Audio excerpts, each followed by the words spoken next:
It's late at night in Kyiv, Ukraine. The streets are empty. A solitary figure walks up to an ATM on a street corner. He doesn't take out a debit card. He doesn't type in a PIN. He doesn't even touch the screen. He just checks his watch. And at that exact second, the machine comes alive. It starts spitting out cash. Not just a few bills, but hundreds of them. It's vomiting money. The man calmly opens a bag, stuffs the cash inside, and walks away before the machine has even finished emptying itself. The next morning, the bank's security team reviews the footage. They are baffled. There was no physical tampering, no skimmer attached to the card slot, no brute force attack on the keypad. From the bank's perspective, the ATM simply decided to give away all its money. And it wasn't just one machine. It was dozens of them, all over the city, all at the same time. This was the first sign of a ghost. For years, bank robberies were physical. You needed masks, guns, and a getaway driver. You needed to yell at tellers and drill into vaults.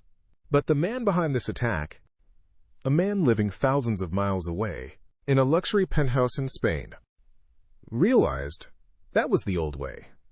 Why use a gun when you can use a keyboard? Why rob a bank branch when you can rob the bank itself? This is the story of Dennis Katana, also known as Dennis K. He didn't just hack banks. He completely re-engineered how cybercrime works. He treated heist operations like a Fortune 500 company. He had an HR department. He had technical support. He had mules on payroll. And by the time the authorities finally caught up to him, he hadn't just stolen $50 million. He and his gang had siphoned over $1 billion from financial institutions in 40 different countries. But the hunt for Dennis K. didn't begin with $1 billion. It began with a mystery. Bank security officers were staring at their screens, watching money disappear into thin air, asking themselves one terrifying question. How is he doing this? The answer lay in a piece of code, so sophisticated, so patient, that it would spend months living inside bank servers without making a sound. It was watching, it was learning, and it was waiting for the perfect moment to strike. Alicante, Spain, is a beautiful place to be rich. It's a coastal city known for its white beaches, expensive yachts, and distinct lack of extradition enthusiasm. This is where Dennis Katana set up his headquarters. He wasn't living in a dark basement surrounded by Mountain Dew cans. He was living the life of a tech CEO. Because, in a way, he was one.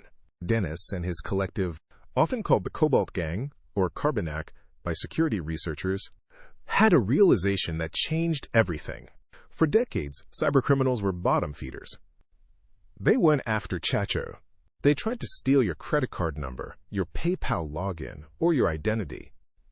But that's inefficient. You have limits. You have fraud protection. You notice when $500 goes missing. Dennis looked at the banking system and realized everyone was robbing the customers when they should have been robbing the house. The bank has infinite money, and more importantly, the bank has employees, and employees get bored. Employees check their personal email. Employees click things they shouldn't. The attack always started the same way. A bank employee, maybe a mid-level manager in Russia, or an HR representative in the United States, would receive an email. It wasn't a Nigerian prince offering gold. It was boring, painfully boring. It looked like an invoice from a known vendor, or a complaint from the SEC, or a resume for a job opening. The employee clicks the attachment. Microsoft Word document opens. It looks legitimate, but in the background, a tiny piece of code executes. That's it. The door is open. But here is where Dennis was different. Most hackers, once they get inside, start smashing and grabbing. They try to transfer money immediately, trigger alarms, and run. Dennis did the opposite. He did nothing. The malware, known as Carbonac, was a spy. It gave the gang access to the bank employees' screens for months, sometimes 2, sometimes 4. Dennis and his team just watched. They watched the bank clerks go to work. They watched them open the secure transfer software. They watched them type in their passwords. They learned the internal schedules. They learned who went to lunch at 12:30 and who left their terminal unlocked. It was the ultimate reality show, and the contestants were oblivious bank tellers. Dennis's team recorded hours of video footage of these screens. They built a manual. They weren't trying to hack the software code. They were learning how to *B time the bank. They wanted to know exactly which buttons to press to transfer $10 million so that it looked like a legitimate administrative action. They didn't want to break into the vault. They wanted the bank to open the vault for them. And after months of studying, the manual was written. The employees were ready to go to work. The waiting game ended. It was time to cash out. Dennis and his team didn't just execute a robbery. They executed a magic trick. One of their favorite techniques was absurdly simple, yet brilliant. They would find a legitimate account holder, someone real, maybe a small business owner with $1,000 in their account. They'd access the bank's internal database and simply change the number. They would type in a few zeros. Suddenly, that account had $10,000 or $50,000. Then, they would transfer the extra money out to their own accounts overseas. The original $1,000 remained untouched. The account holder never complained because their money was safe. The bank's automated systems didn't immediately flag a theft because, technically, no money had been subtracted from the balance. Dennis had created phantom capital out of thin air and then stolen it. But that was just for pocket change. When they wanted the real money, they went for the SWIFT network, the messaging system that banks use to move billions across borders. Because they had spent months spying on the employees, they knew exactly who had the authority to approve international wire transfers. They knew that Sergey in the Moscow branch usually authorized transfers between 2 p.m. and 4 p.m. They knew his password. They knew where he kept his digital authentication tokens. So when Sergey went to the bathroom, or after he went home for the day, his computer would wake up. The mouse would move across the screen, guided by a hand in Spain. It would open the transfer window. It would type in a destination account in China or Moldova. It would click Approve. To the bank's internal logs, it looked like Sergey was just working late. It was becoming too easy. They hit banks in Russia, then Japan, then the United States. They were draining the global financial system like a milkshake. And they were doing it with such terrifying efficiency that they started running into a logistical problem most criminals only dream of. They had too much cash. They needed boots on the ground. They hired hundreds of money mules, people paid to stand at ATMs or receive wire transfers and turn them into physical cash. The operation was now a multinational corporation. And like any corporation that grows too fast, they started to get sloppy. They started to feel untouchable, and that is when they decided to go for the big score. The audacity reached its absolute limit in the summer of 2016. The gang targeted the first commercial bank in Taiwan, but they didn't want to do a wire transfer. They wanted cash. They flew in a team of mules, mostly Eastern Europeans, who landed in Taipei like tourists. They checked into hotels, rented cars, and waited for the signal. On a humid weekend in July, the signal came from Spain. Dennis sent the command. Across Taipei, dozens of ATMs belonging to First Commercial Bank started dispensing bills. The mules didn't even have to insert cards. They just walked up, filled their backpacks, and walked away. In a matter of hours, they pulled out over $2.6 million in cash. It was seamless. It was fast. It was terrifyingly arrogant. But this physical exposure was the crack in the armor. You can hide an IP address behind 7 proxies. You cannot hide a human being standing on a street corner in Taipei under a CCTV camera. While the mules were scrambling to flee the country, a different kind of hunt was happening in the digital world. The cybersecurity firm Kaspersky Lab had been brought in to analyze a failed attack on a bank in Ukraine. They found a strange file left behind on a server. It wasn't malware. It was a video file. A researcher clicked play. On the screen, he saw a recording of a bank clerk's monitor. He watched as the mouse cursor moved, clicked on folders, and opened admin panels. He realized with a chill that he wasn't watching the clerk. He was watching what the TNIF hacker had seen. Dennis K. and his team had been so meticulous about training their new recruits that they had recorded their crimes to use as instructional videos. They had created an HR onboarding kit for bank robbery. This was the smoking gun. The researchers were able to extract metadata from these files. They analyzed the command and control servers the gang used to communicate. They realized that the attacks in Russia, the ATM jackpotting in Taiwan, and the wire fraud in the US weren't separate groups. It was all the same people. And crucially, they found a pattern in the way the gang laundered their money. They weren't just using mules. They were converting millions into cryptocurrency, Bitcoin. The blockchain is anonymous, yes, but it is also a public ledger. If you know where to look, and you have enough data points, you can start to de-anonymize the wallet owners. The authorities watched the money move. It bounced from wallet to wallet, through mixers and tumblers, trying to wash itself clean. But eventually, it had to land somewhere.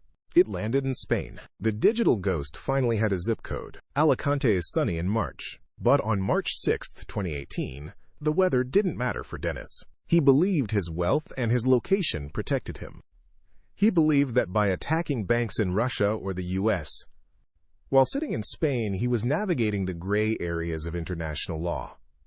He was wrong. The Spanish National Police, coordinated by Europol and the FBI, didn't send a phishing email. They kicked down the door. When officers raided his luxury apartment, they found the physical receipts of his digital crimes. They found jewelry worth €500,000. They seized 2 luxury cars parked outside. They found bank accounts holding millions. But most importantly, they found the laptops. The computers were still encrypted, but the evidence around the apartment was overwhelming. They found the crypto wallets. They found the communication logs. They found the CEO of the Cobalt Gang in his pajamas. It was the end of the road for Dennis Katana. The authorities froze his assets, the millions he had stolen. The empire built on patience, silence, and watching bank tellers work evaporated in an afternoon. He was eventually extradited to the United States. Standing before a judge, the man who had terrified global financial institutions looked much smaller. He pleaded guilty to conspiracy to commit wire fraud and computer fraud. In 2024, he was sentenced to 10 years in federal prison. 10 years. For a man who helped orchestrate the theft of over $1 billion.